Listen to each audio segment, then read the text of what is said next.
श्री गुरुदेव दत्त श्रीपादराजम शरणम प्रपद्ये। शंकर भट्ट का तिरुपति पहुंचना तथा कानीपाक में तिरुमल दास से भेंट। श्रीपाद प्रभु के अनुग्रह से शंकर भट्ट की शनि पीड़ा का निवारण। श्री पळनीस्वामी के आदेश के अनुसार मैं अपनी यात्रा में परम पवित्र महाक्षेत्र तिरुपति आ पहुंचा। इस क्षेत्र में मुझे ऐसी मन शांति का अनुभव हुआ जिसे मैंने कभी अनुभव नहीं किया था।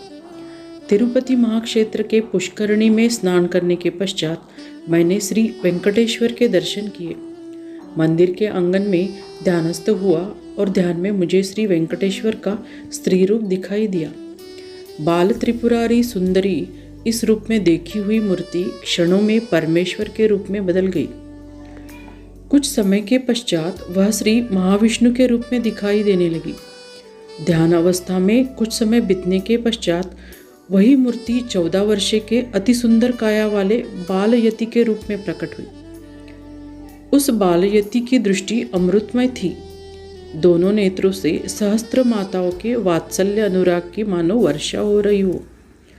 उसी समय इस यति के समीप एक काले रंग का कुरूप व्यक्ति पहुंचा। उसने उस बाल यति को कहा, श्रीपाद श्रीवल्लभ, आप संपूर्ण विश्व का नियंत्रण करते हो। आपका भक्त शंकर भट्ट इसे आज से शनि की ग्रह दशा प्रारंभ हो रही है। इस विश्व में अनेक प्रकार के दुख कष्ट है। मैं वे सबका उनको अनुभव कराऊंगा। आपकी आज्ञा के लिए मैं यहाँ खड़ा हूँ। करुणामय प्रभु ने कहा, अरे ज्ञानेश्वरा, तुम कर्म कारण हो।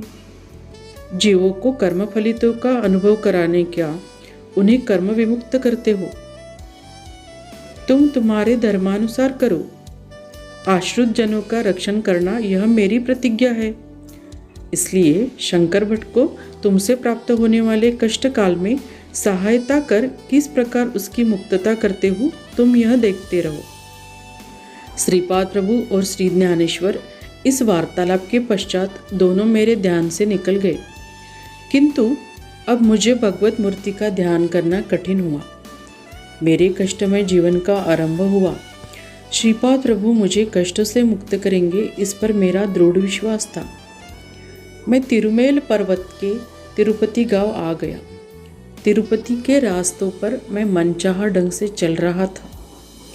उसी समय एक केश कर्तनकार ने मुझे जबरदस्ती रोककर कहा, तुम 20 वर्ष पूर्व घर से भागे थे ना, वही सुबच्चा हो ना। तुम्हारे माता पिता तुम्हारी याद में अत्यंत दुखी है। तुम्हारी पत्नी अब रजस्वला हो गई है। वह अब यौवन में प्रवेश कर चुकी है। तुम उसके साथ घर गृहस्थी बसाकर बच्चों कच्चों के साथ सुखी रहो। उस समय मैंने कहा, मैं सुबच्चा नहीं हूँ। मेरा नाम शंकर भट्ट है। मैं कन्नड़ देश में रहने वाला ब्राह्मण यात्री हूँ।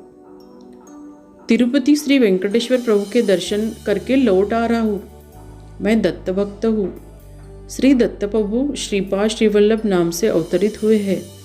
यह सुनकर उनके दर्शन के लिए कुरीगड्डी जा रहा हूँ।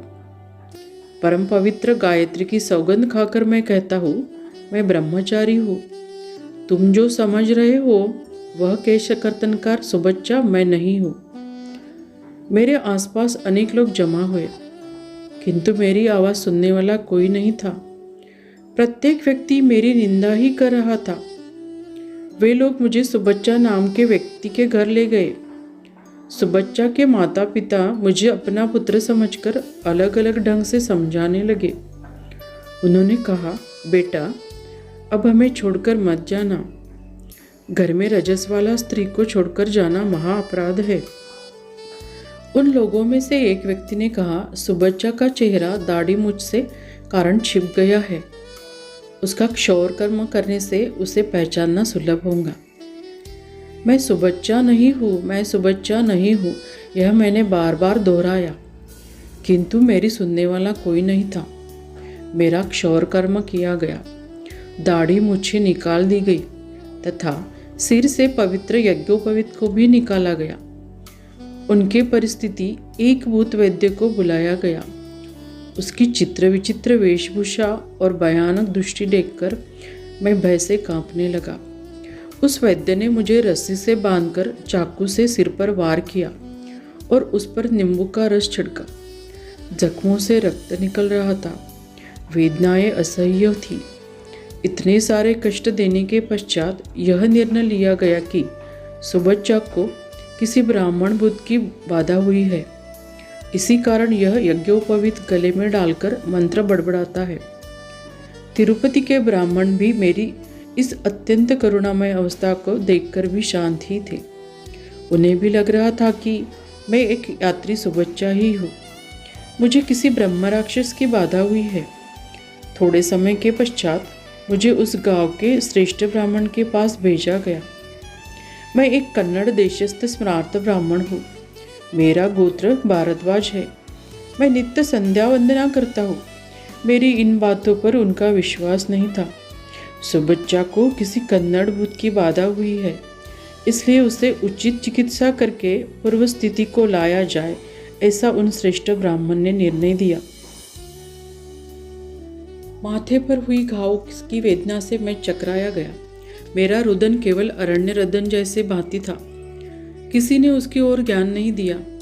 मुझे उन भयंकर वेदनाओं से मूर्छा आ गई। उस मूर्छित अवस्था में मैं कितने समय था इसका पता न चला। जिस समय होश आया उस समय मेरे सामने मुझ समान काले रंग का एक विकृत आकार का व्यक्ति बैठा हुआ था। वह बिना कुछ कहे मुझ में समा गया, मुझसे तदाकार हुआ। मेरा ग्रहमान ठीक न होने से मुझे 7.5 वर्षों तक गृहदशा यानी 7.5 कष्ट दे दी, इसकी कल्पना मुझे थी। श्रीपाद प्रभु इस कष्टकाल में मेरी रक्षा करेंगे, इस बात का मुझे दृढ़ विश्वास था। इस आत्यंतिक पीड़ा की अवस्था में भी मैंने मन ही मन श्रीपाद प्रभु का नामस्मरण चालू रखा। इस नामस्मरण से मेरी पीड़ा कम हो रही थी। भूत वैद्य मुर्गी बकरियों की बलि देकर चित्र विचित्र पूजा कर रहे थे। मुझे भूत बाधा होने से शाकाहारी भोजन दिया जा रहा था। श्रीपाद प्रभु के अनुग्रह से ही मुझे शाकाहारी भोजन प्राप्त हुआ था। 3 दिनों तक मुझे नरक यातनाएं भुगतनी पड़ी। इस संकट काल में मुझे श्रीपाद प्रभु के नामस्मरण का ही आधार था। उनका विस्मरण क्षण भर के लिए भी नहीं होने दिया। इसी कारण चौथे दिन से संकटों का आना कम हुआ। तांत्रिक मेरे शरीर पर चित्र विचित्र प्रयोग कर रहे थे। बीच में चाबुक से मारते थे। मैं श्रीपाद श्रीवल्लभ शरणम ऐसी दीनता से पुकार करके रोया करता। श्री दत्त प्रभु की अनन्य भाव से भक्ति करने वाले को यह नरक यातनाएं क्यों? इसका मुझे आश्चर्य हो रहा था। उसी समय एक विचित्र घटना घटी। वह तांत्रिक चाबुक से मुझे मार रहा था, किंतु मुझे उस मार की वेदना न थी। मार की सारी वेदनाएं उस तांत्रिक को हो रही थी। वह विलक विलक कर रो रहा था। यह सारी प्रभु की ही लीला थी। मुझे सादा भोजन दिया जाता था, किंतु वह भी अति रुचितापूर्ण लगता था। उस तांत्रिक को उसके पसंद का मुर्गा बकरों का भोजन दिया जाता, किंतु वह उसे विष समान लगता था। इस अनुभव के पश्चात उसने मुझे कष्ट देना छोड़ दिया। केवल मंत्र पूजा आदि किया करता। मेरा इलाज प्रारंभ करने के 5वें दिन उस मांत्रिक का घर जलकर भस्म हो गया। उसके घर में अग्नि नहीं था, किंतु घर के लोगों के सामने ही अग्नि प्रकट हुआ और उसमें सारा घर जल गया। 6वें दिन वह मांत्रिक बड़े दिन भाव से कहने लगा, सुबच्चा को जिस ब्राह्मण भूत की बाधा हुई है वह एक मांत्रिक भी है। उसने अपने मंत्र विद्या से मेरे घर को जलाकर भस्म कर दिया। वेताल आदि क्षुद्र शक्तियों को प्रसन्न करने के लिए अनेक प्रकार की पूजा करनी होगी। उसके लिए अधिक धन की मांग उस मांत्रिक ने की। उसके मंत्रों का कोई परिणाम न हो रहा है। केवल वह अधिक धनराशि के लालच में ऐसी मांग कर रहा था, यह मुझे ज्ञात हुआ। विधि के विधान को सच मानकर मैं यदि सुबच्चा की पत्नी को अपनी पत्नी के रूप में स्वीकार करने का यदि मुझ पर प्रसंग आया तो इससे अधिक शर्मनायक अवस्था क्या हो सकती है? इससे बड़ा विश्वासघात और क्या हो सकता है? इसका मुझे दुख हो रहा था। विधि मेरे जीवन से इतनी क्रूरता से क्यों खेल रही है, यह समझ में नहीं आ रहा था। मेरा कलेजा कोई काट रहा हो ऐसा प्रतीत हो रहा था। मैंने सुबच्चा के माता पिता को कहा, हे जननी और जनक, आप अपना घर बार बेचकर उस मांत्रिक के मायाजल में मत फंसो। मैं पूरी तरह से स्वस्थ हूँ, आपको माता पिता के समान मानता हूँ। मेरे इस वक्तव्य से वयोवृद्ध माता पिता आनंदित हुए। उन बुढ़ी आंखों में आनंद की ज्योति देखकर मेरी पलकें भी नम हुई। अतः आने वाले संकट से प्रभु मेरी रक्षा करे। मैं धर्मनिष्ठ हूँ, ऐसी प्रार्थना मैंने प्रभु से की है। मेरा इलाज प्रारंभ होने के 8 दिन पश्चात मेरी सेवा करने वाली सुबच्चा की पत्नी ने मैंने कहा, हे माते, मेरे संबंध में तुम क्या सोचती हो? मैं सचमुच सुबच्चा हूँ, इस पर तुम्हारा विश्वास है क्या? इस पर प्रश्न को उत्तर में उसने कहा, जिस समय मेरा विवाह हुआ उस समय मैं 2 वर्ष की थी। अब मेरी आयु 22 वर्ष की है। आप मेरे पति हो या नहीं, यह परमेश्वर ही जानता है और कोई नहीं।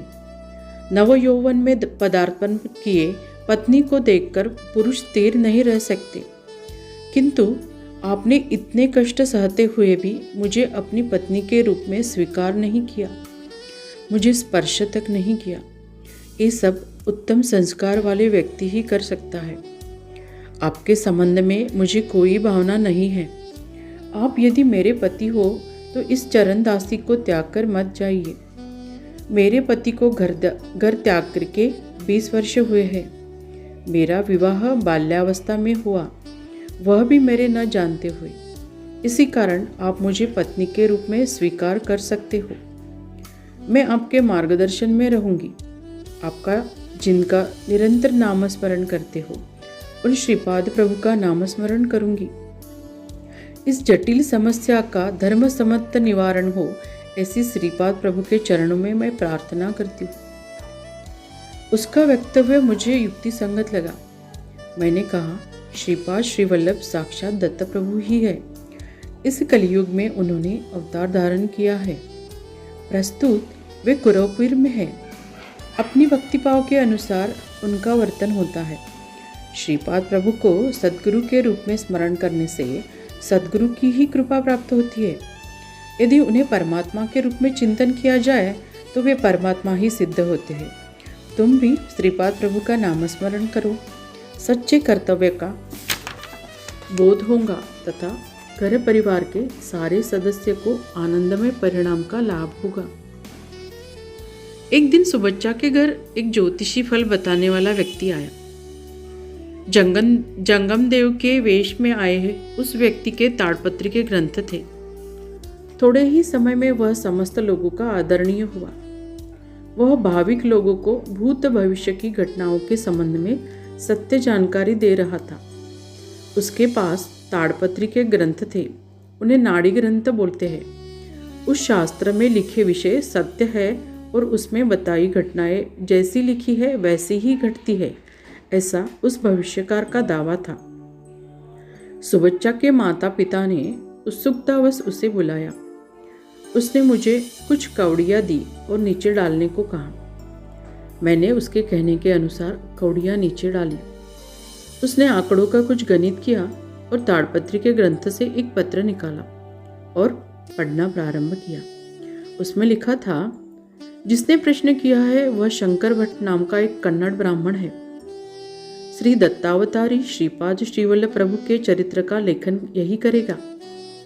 पिछले जन्म में यह और इसका एक मित्र कंदुकुर इस शहर के समीप स्थित मोगली चढ़ी गांव में जन्म लेकर वहीं पर वास्तव्य करते थे। जुआ खेलने में इनकी अधिक रुचि थी। उस ग्राम में एक प्रसिद्ध स्वयंभू दत्तात्रेय का मंदिर था। उस मंदिर के पुजारी शंकर भट्ट के पूर्वजन्म के बड़े भाई थे। उनके अनुपस्थिति में यह मंदिर की पूजा आरती करता था। यह व्यक्ति उसका मित्र मंदिर के पीछे यह निंदनीय खेल खेलते थे। एक बार खेल में इन्होंने विचित्र शर्तें रखी। इसी कारण इन दोनों को गांव के श्रेष्ठ जनों ने योग्य रीति से दंडित किया था। शंकर भट्ट ने पिछले जन्म में दत्तात्रेय की पूजा अर्चना की थी। इसी कारण उसे इस जन्म में श्री दत्तात्रेय की भक्ति प्राप्त हुई है। उसके मित्र को अपने बुरे कर्मों के कारण क्षौर कर्म करने वाले लोगों के कुल में सुबच्चा नाम से तिरुपति क्षेत्र में जन्म मिला है। उसका मन चंचल होने से विवाह के पश्चात तुरंत ही वह घर से भाग गया। सुबच्चा की पत्नी निर्दोष है। उसके पतिव्रता से सुबच्चा के मन की चंचलता कम होकर यह रमल शास्त्र पढ़ने के दूसरे दिन सुबच्चा अपने घर लौट आएगा। उस दिन शंकर भट्ट की इस जंजाल से मुक्ति होगी। शंकर भट्ट की गृह दशा श्रीपाद प्रभु के अनुग्रह से 7.5 दिनों में ही समाप्त होगी। भगवान को साक्षी रखकर असत्य संकल्प करने से अथवा अधर्म प्रमाण करने से श्री दत्त प्रभु उन व्यक्तियों को कठिन से कठिन दंड देते हैं। सुबच्चा के मन की चंचलता कम करने में शंकर भट्ट के पुण्य का कुछ भाग खर्च हुआ, ऐसा चित्रगुप्त ने लिखा है। कर्मों का प्रभाव अति सूक्ष्म रूप से काम करता है। इस सत्य को ध्यान में रखकर हमें सदैव सत्कर्म ही करने चाहिए, दुष्कर्म कभी नहीं करने चाहिए। श्रीपाद प्रभु की जन्मपत्री के अनुसार उनके अवतार समाप्ति के पश्चात कुछ शकों के उपरांत त्रिपुर देश में अक्षय कुमार नाम के जैन मतस्सा द्वारा पिठिकापुरम में श्रीपाद प्रभु की महिमा का प्रसारण होगा। इसके पूर्व श्रीपाद श्रीवल्लभ प्रभु की लीलाओं का विवेचन करने वाला श्रीपाद श्रीवल्लभ चरित्रामृत यह ग्रंथ प्रकाशित होगा। श्रीपाद प्रभु की करुणा का वर्णन शब्दों में करना बड़ा ही कठिन है। रमल शास्त्र पढ़ने वाला भविष्यकार योग्य विदागी पाकर चला गया। दूसरे दिन सुबच्चा अपने घर लौट आया। उसकी मन की चंचलता पूरी तरह से जा चुकी थी। अब वह एक स्वस्थ चित्त गृहस्थ हुआ था। सुबच्चा की पत्नी को मैंने अपनी बहन माना। सुबच्चा के वयोवृद्ध माता पिता की अनुमति लेकर मैंने चित्तूर जिले के कनिपाक ग्राम के लिए जाने को प्रस्थान किया। यथा समय मैं कनिपाक पहुंचा। यह गांव चित्तूर के कुछ अंतर पास बसा हुआ है। इस ग्राम में वरदराज स्वामी मणिकंठेश्वर तथा वरसिद्धि विनायक के मंदिर है। मैं भगवान के दर्शन करके बाहर आया। मंदिर के पास एक ऊंचा श्वान खड़ा था। उसका स्वस्थ तथा ऊंचा शरीर देखकर मुझे भय सा लगने लगा। मैं फिर से सिद्धि विनायक के मंदिर लौटा। थोड़े समय तक भगवान का ध्यान करने के पश्चात मंदिर से बाहर आया। मुझे उस श्वान के पास और एक श्वान उतने ही आकार का रंग रूप का दिखाई दिया। मेरा भय और भी बढ़ गया। मैंने फिर से मंदिर के अंदर लौट गया। मंदिर के अर्चक को मेरा यह फिर से अंदर बाहर करना थोड़ा उत्सुकतावश लगा। उन्होंने पूछा, भाई तुम बार बार बाहर जा रहे हो, अंदर आ रहे हो, क्या कारण है? मैंने उस अर्चक को मेरे भय का कारण बताया। उसने स्मित करते हुए कहा, वे एक रजक के श्वान हैं। वे किसी को बिना मतलब के नहीं काटते। वह रजक एक दत्त भक्त है। श्रीपाद श्रीवल्लभ इस नाम से श्रीपाद प्रभु ने पिठिकापुरम गांव में अवतार लिया है, ऐसा वह कहता है। रजक लोग देवदर्शन के लिए मंदिर आ सकते हैं, किंतु वह मंदिर के अंदर कभी नहीं आता।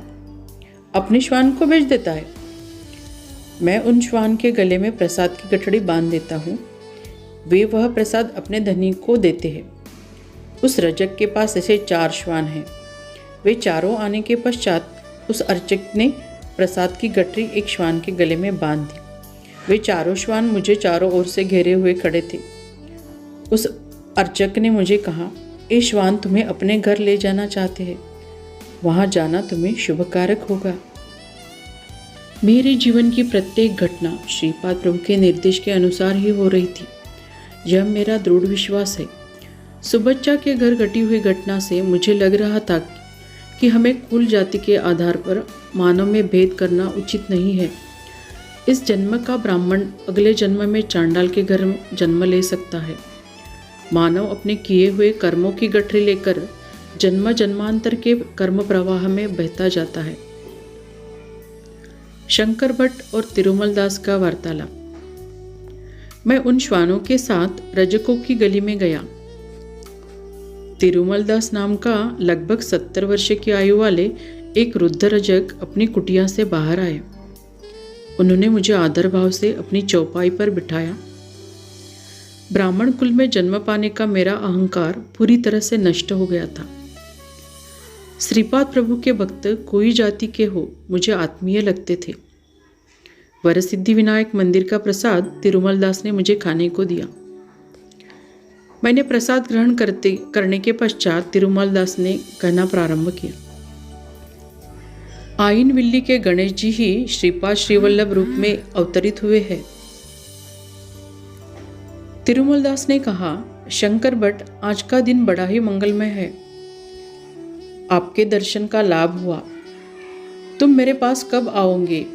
मल्याद्वीपुर तथा श्री पिठिकापुर की विशेष वार्ताएं कब कहोगे? इसकी उत्सुकता से मैं प्रतीक्षा कर रहा था। आज तुमने वरसिद्धि विनायक के दर्शन किए और प्रसाद खाया। आज के दिन ही श्रीपाद प्रभु के चरित्रामृत का श्रीकार लिखकर आरंभ करो। श्रीपाद प्रभु का आशीर्वाद तुम्हें कुरवपुर में प्राप्त होगा। मैं गत जन्म में एक प्रतिष्ठा संपन्न वेद पंडित था, किंतु परम लोभी था। मेरे मृत्यु के समय गाय का एक नूतन बछड़ा मुंह में पुराने कपड़े का टुकड़ा चबा रहा था। उसे देखकर मैंने बच्चों से उस वस्त्र को बछड़े के मुख से निकालकर सावधानी से रखने को कहा। मृत्यु समय मेरा ध्यान मलिन वस्त्रों पर जाने से मुझे रजक कुल में जन्म प्राप्त हुआ। ऐसा तिरुमल दास जी बता रहे थे। मृत्यु के समय जिस संकल्प से हम प्राण त्याग करते हैं, उसके अनुसार ही अगला जन्म हमें प्राप्त होता है। मेरे पूर्व पुण्य से गुंटूर मंडल के पल्लेनाड प्रांत में मल्याद्वीपुर गांव में मेरा जन्म हुआ। वही मल्याद्वीपुर कुछ समयोपरांत मल्लादी इस नाम से पहचानने जानने लगा। इस ग्राम में मल्लादी नाम के घराने थे। मल्लादी बापन्ना वधानी नाम से विभूषित एक पंडित हरितस गोत्र के थे। मल्लादी श्रीधर अवधानी इस नाम के प्रसिद्ध महापंडित कौशिक गोत्र के भी थे। श्रीधर अवधानी की बहन राजबांबा, इनका विवाह बापन्ना अवधानी के साथ हुआ। बहनोई और साले दोनों महान पंडित थे। गोदावरी मंडल में स्थित आयनविल्ली इस ग्राम में हुए महायज्ञ में दोनों पंडित गए थे। शास्त्र के अनुसार यज्ञ में अंतिम आहुति का स्वीकार गणेश भगवान अपने सुंड से करते तथा अपनी स्वर्णमय कांति का दर्शन देते हैं। पंडितों के इस मत के अनुसार यज्ञ की अंतिम आहुति का स्वीकार भगवान गणेश जी ने किया और अपने दिव्य रूप का दर्शन सारे भक्तालु को किया। इस समय भगवान गणेश जी ने कहा, गणेश चौथ के दिन मैंने श्रीपाद श्रीवल्लभ नाम के अवतार ग्रहण करने का संकल्प किया है। गणेश चौथ के दिन मैंने श्रीपाद श्रीवल्लभ का अवतार धारण करने का संकल्प किया है। यज्ञशाला में उपस्थित भक्तों के आश्चर्य का ठिकाना न था, किंतु उन लोगों में कुछ नास्तिक लोग भी थे। उन्होंने कहा, जो दिखाई दिया वह एक इंद्रजाल था अथवा महेंद्र जाल था, पर गणेश भगवान नहीं थे। यदि वे सचमुच गणेश भगवान थे तो फिर से एक बार प्रकट होकर दर्शन देने होंगे। कणिपुर विनायक महिमा। यज्ञकुंडी की विभूति ने प्रथम मानव का आकार लिया और कुछ ही क्षणों में वह महागणेश के रूप में अवतरित हुए। भगवान गणेश यज्ञ मंडप में उपस्थित नास्तिक लोगों से बोले, अरे मूर्खों, तुम मेरी महिमा को नहीं जानते।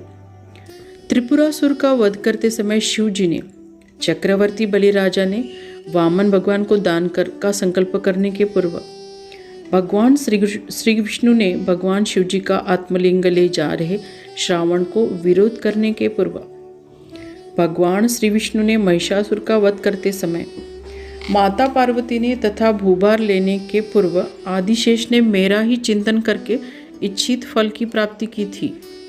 सभी देवता भगवान कार्य के आरंभ में मेरा ही चिंतन करके अभिष्ट फल प्राप्त करते हैं। सारी शक्तियों का भंडार मैं ही हूँ। मैं सर्वशक्तिमान होते हुए सकल विघ्नों का हरण करने वाला हूँ। श्री दत्तात्रेय कौन है जानते हो क्या? वे हरिहर पुत्र रूप में धर्मशास्त्र है, विष्णु रूप में ब्रह्मा है तथा रुद्र रूप में विलीन हुए श्री दत्त रूप ही है। धर्मशास्त्र रूप में गणेश सन्मुख रूप विलीन हुआ वह रूप ही दत्तात्रेय ही है। दत्तात्रेय सर्वकाल त्रिमूर्ति रूप में होते हैं। श्रीपाद श्रीवल्लभ रूप में महागणपति होने से श्रीपाद श्रीवल्लभ प्रभु के रूप में गणेश चतुर्थी के दिन उनका अवतरण होगा। उनमें सुब्रमण्यम के तत्व होने से केवल ज्ञान अवतार के रूप में पहचाने जाएंगे। धर्मशास्त्र तत्वों से वह रूप समस्त धर्म कर्म आदि और मूल समझे जाएंगे। वह अवतार माता पिता के संयोग का फल न होगा। ज्योति स्वरूप ही मानवाकृति का रूप धारण करेंगी। श्री गणेश कुछ क्षणों के लिए रुक गए और आगे कहा, मैं तुम्हें शाप देता हूँ। सत्य रूप देखने पर भी उसे असत्य है ऐसा दोषारोपण तुमने किया है। तुम तीनों में से एक नेत्रहीन अवस्था में जन्म लेगा। सत्य स्वरूप की प्रशंसा किए बिना उसका उपहास करने के अपराध में मैं एक गूंगा जन्म होगा।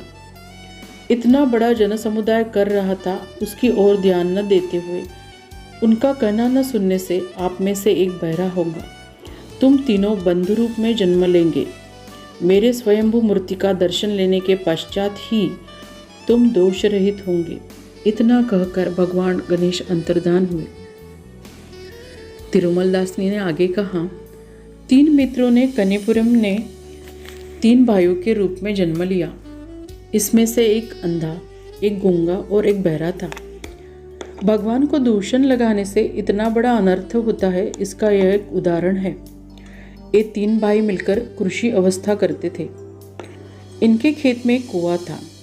उसका पानी निकालकर वे खेती को पानी दिया करते थे। एक वर्ष सूखे के कारण कुएं का पानी सूख गया। अंदर की मिट्टी निकालने के लिए पानी के लिए खोदने लगे। निचले भाग में स्थित पत्थर पर फावड़ा लगा और रक्त की धार ऊपर उड़ी। वह रक्त हाथ को स्पर्श करते ही गूंगे को वाचा आ गई। पानी भी कुएं में भरने लगा। पानी का स्पर्श होते ही बहरेपन का दोष लुप्त हो गया। अंधे ने पानी के पत्थर के स्पर्श को करते ही उसे दृष्टि आ गई। कुएं में पानी के नीचे श्री विनायक प्रभु की स्वयंभू मूर्ति थी। उसके माथे पर फावड़ा लगते ही रक्तस्राव होने लगा था। गांव के श्रेष्ठ लोगों ने मिलकर उस स्वयंभू मूर्ति को बाहर निकाला। इस वरसिद्धि विनायक के मूर्ति की प्रतिष्ठापना करने बापन्ना अवधानी और श्रीधर अवधानी इस गांव आए थे। वरसिद्धि विनायक ने उनसे कहा, मैं महाभूमि से इस लोक आया हूँ। मैंने पृथ्वी तत्व पर अवतार ग्रहण किया है। यह तत्व समय के बीतते ही अनेक रूपों में रूपांतरित होगा। जल तत्व, वायु तत्व तथा आकाश तत्व में भी मेरा अवतरण हो चुका है। आइनविल्ली में तुमने किए हुए महायज्ञ के भस्म ने ही यही रूप धारण किया है। आगे का कर्तव्यों के आदेश दे रहा हूँ। श्री शैलम में मूर्ति की कला यानी शक्ति कम हुई है। सूर्यमंडल के तेज का वहाँ शक्तिपात करना होगा। तुम जिस दिन श्री शैलम पर्वत पर शक्ति प्राप्त करोगे, उसी दिन गोकर्ण में, काशी में, बदरी में मेरे अनुग्रह से वही शक्तिपात की क्रिया संपन्न होगी। श्रीपाद श्रीवल्लभ के अवतरण का समय निकट आ रहा है। श्रीधर, तुम्हारा घर का नाम श्रीपाद ऐसे बदल रहा हो। कौशिक गोत्री तुम्हारे वंशज आज से श्रीपाद इस उपनाम से पहचाने जाएंगे। तिरुमलदास ने कुछ क्षणों का विश्राम लिया और आगे कहना प्रारंभ किया, भैया शंकर, मल्याद्वीपुर से सत्य ऋषिश्वर और श्रीधर पंडित पिठिकापुरम वास्तव्य करने आए। मैंने श्रीपाद प्रभु की अनेक बाल लीलाएं देखी है। कल मैं तुम्हें विस्तार से बताऊंगा। मेरी पहली पत्नी से मुझे एक पुत्र प्राप्त हुआ। उसका नाम रविदास है। वह कुरोपुर में रहता है और श्रीपाद प्रभु की यथामति सेवा करता है। मैंने श्रीपाद प्रभु के आदेश के अनुसार कणिपुर में दूसरी पत्नी तथा बच्चों के साथ कुलवृत्ति के अनुरूप वास्तव्य करता हूँ। तुम पिठिकापुरम में अनेक महानुभाव से मिलोगे। वेंकटपैया श्रेष्ठ नाम के व्यक्ति को मिलोगे तो श्रीपाद प्रभु के संबंध में अनेक महत्वपूर्ण जानकारी प्राप्त होगी। श्री श्रेष्ठी को श्रीपाद प्रभु वत्सवायु उपनाम से प्रसिद्ध नरसिंह वर्मा को भी मिले। श्री सृष्टि उनका जी के श्रीपाद घराने प्रभु के से बड़ा वंशजों घना पर संबंध है। श्रीपाद प्रभु का तुम अभय लिख हस्त रहे निरंतर श्रीपाद रहता है। श्री वल्लभ चरित्रामृत को श्री चरणों का आशीर्वचन जरूर प्राप्त होगा। शंकर भट्ट, तुम लिख रहे ग्रंथ के सिवा कोई दूसरा ग्रंथ श्रीपाद प्रभु के चरित्र का संपूर्ण रूप से विवेचन करने तथा जानकारी देने में समर्थ नहीं होगा। यही श्री चरणों की आज्ञा है। फलश्रुति, इस अध्याय के पठन से संकटों की मुक्ति होती है और देवता कोप का निवारण होता है। इति श्री श्रीपाद श्री वल्लभ चरित्रामृत का 5वां अध्याय समाप्त। श्रीपाद वल्लभ की जय। श्री गुरुदेव दत्त, श्री गुरुदेव दत्त, श्री गुरुदेव दत्त। यह अध्याय हमने श्रीपाद श्री वल्लभ संपूर्ण चरित्र से लिया है।